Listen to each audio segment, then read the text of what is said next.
Eto na naman ang inyong lingkod, ang inyong tutor ng mga kabataan Pilipino. Eto, another rule ng subject-verb agreement. Eto yung rule na yun yung fraction daw or portion that comes before a noun, yung noun, merong of muna siya, no? Yung preposition na of. Kung singular noun daw, ito ang pwede natin gamitin is has, was, or s verb form, or third person present singular verb form. Subalit kung ang fraction or portion naman comes before the prepositional word of plus plural noun. Ayan, plural noun. Ang gagamitin naman natin ng mga verbs ay are, have, were, at saka base, verb form or infinitive verb form or present verb form. Tatlo ang pangalan nun, di ba? Paano yan ginagawa? Ganito yan bibigyan ko kayo ng example.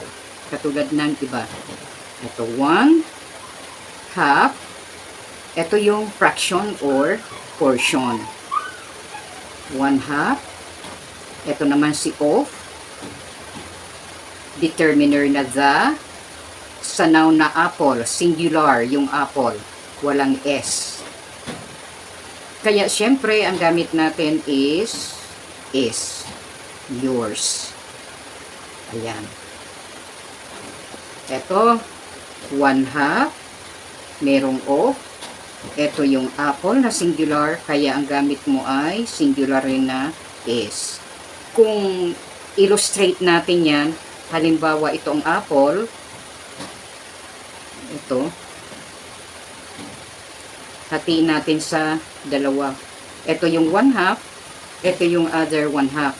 Itong 1 half na ito, sa'yo yan. Ayan. Okay, another example. Tapos na tayo dito, di ba? All, yung plural pronoun. Pero fraction or portion pa rin yan. Ito yung of. Gagamitin natin the same noun. Kaya lang, this time, we're going to pluralize the word apple.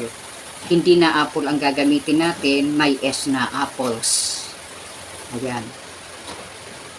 Kung ganito, ang gamit natin ay plural verb. Oh. Ito yung all. Meron siyang of pagkatapos. Tapos ito yung plural noun. Kaya ang gamit natin ay plural verb. Gets? Kung baga sa illustration, ayan, ito, isang apple, dalawang apple,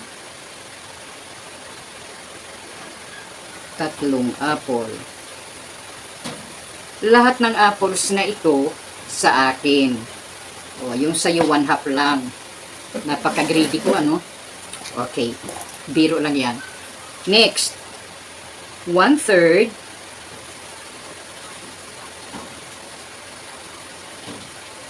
Ito yung portion or fraction. Ito naman si of. The determiner, tapos yung singular noun. Singular subject, work. 1/3 of the work.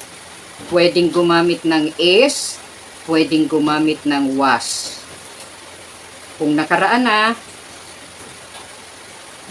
matagal na, was.